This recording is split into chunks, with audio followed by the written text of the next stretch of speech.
Are you concerned about your privacy on YouTube? Do you want to know how to pause your YouTube search history?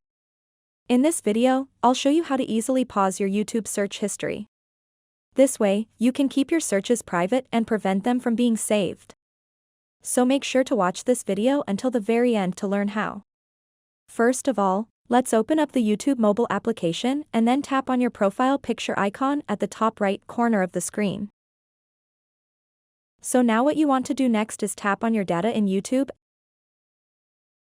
and it will load up this page. When you are on this page, simply scroll down until you see a section called YouTube Search History. Once you find it, tap on it. Right now, the YouTube search history is turned on. So in order to turn it off, simply tap on the turn off button over here, and then scroll down a little bit and tap pause. And now your YouTube search history is not being saved. So that wraps up this tutorial.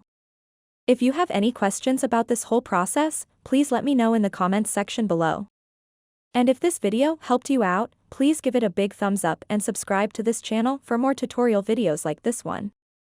Thank you so much for watching and have a good day.